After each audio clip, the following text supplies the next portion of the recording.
नमस्कार, मैं रविश कुमार। आज सुबह सुबह दिल्ली पुलिस पत्रकार अभिसार शर्मा के दरवाजे पहुंच गई और घंटी बजा दी, बेल आइकॉन दबा दिया। आपको याद होगा कि प्रधानमंत्री नरेंद्र मोदी ने कहा था कि उनके चैनल को आप सब्सक्राइब करें और बेल आइकॉन दबा दें। दरअसल उस बेल आइकॉन का यही मतलब रहा होगा।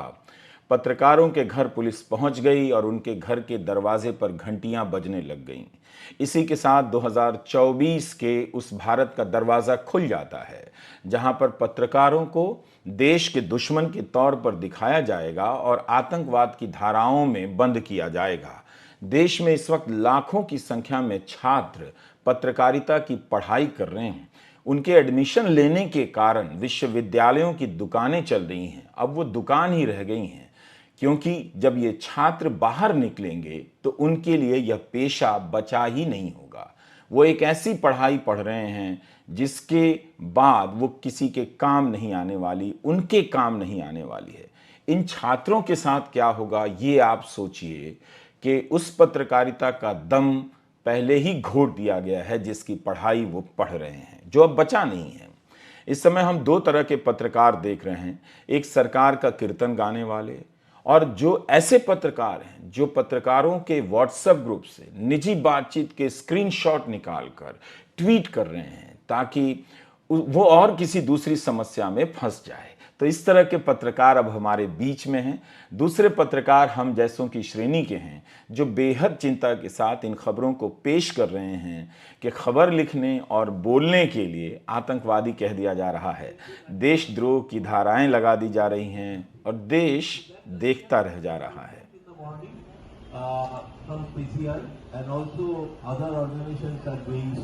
न्यूज क्लिक के मामले में अभिसार शर्मा, भाषा सिंह, उर्मिलेश, प्रॉन्जय गुहा ठाकुरता और अनिंद्यो चक्रवर्ती के घर दिल्ली पुलिस पहुंच गई और उन्हें पूछताछ के लिए ले गई। मीडिया में एफआईआर की खबर आने से पहले ही सरकार का कीर्तन करने वाले पत्रकारों ने सूत्रों के हवाले से बता दिया कि इनके खिलाफ देश की संप्रभुता का मामला है, यूएपीए लगाया जाएगा। अनिंद्यो चक्रवर्ती, प्रॉन्जय गुहा ठाकुरता, अभिसार, भाषा और उर्मिलेश, इन सब की पत्रकारिता आपके सामने है। इन सभी की पत्रकारिता शानदार रही है, बेबाक रही है। अनिंद्यो चक्रवर्ती ने अपनी जिंदगी में कोई गलत काम नहीं किया होगा। 1 साल नहीं 30 साल अनिंद्यो को देखा है।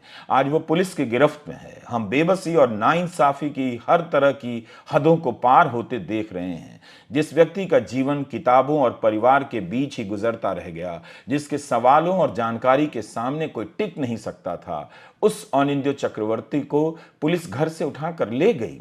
अभिसार शर्मा, प्रॉन्जय गुहा ठाकुरता, उर्मिलेश, भाषा सिंह के वीडियो आप जरूर देखिए। अभिसार शर्मा के बारे में आप जानते हैं, उनके साहस की बात आपको पता है। पहले भी अभिसार पर तमाम तरह के मुकदमे किए गए, मगर वो चुपचाप उनका सामना करता रहा और कभी खुलकर अपनी तकलीफ दुनिया को नहीं बताई, मगर पत्रकारिता में कहने से कभी नहीं डरा। वैसा अभिसार इस देश के खिलाफ किसी तरह की साजिश करेगा, यह मजाक के साथ भी भद्दा मजाक है। उर्मिलेश और भाषा की सामाजिक और राजनीतिक पत्रकारिता पर किसी को भी गर्व होना चाहिए। उर्मिलेश जैसे पत्रकार ना होते तो हिंदी पट्टी की पत्रकारिता के अंधेरे में कोई रोशनी नजर नहीं आती। भाषा अपनी पत्रकारिता में जुनूनी ना होती तो कम पैसे की इस नौकरी के बाद भी वह सड़क सड़क भटक कर आम आदमी की आवाज नहीं बनती। आज वही भाषा पुलिस की गिरफ्त में है। एफआईआर में उनका नाम है, जिनका नाम पत्रकारिता की किताबों में शानदार शब्दों में होना चाहिए था, उनका नाम एफआईआर में है। प्रॉन्जय गुहा ठाकुरता की आप तमाम रिपोर्ट को देखिए, उसमें कितने खतरे हैं। न्यूयॉर्क टाइम्स की खबर का बहाना बना रहे हैं। उन्हीं अखबारों में अदानी को लेकर कितनी खबरें छपी हैं। प्रॉन्जय ने कितनी खबरें लिखी हैं। क्या अदानी के दफ्तर में आपने किसी जांच एजेंसी को जाते हुए देखा है? साफ है, जो बोलेगा उसे चुप करा दिया जाएगा।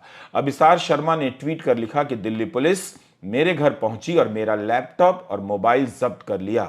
पत्रकार भाषा सिंह ने ट्वीट किया कि यह मेरा लास्ट ट्वीट है, दिल्ली पुलिस ने मेरा मोबाइल जब्त कर लिया है।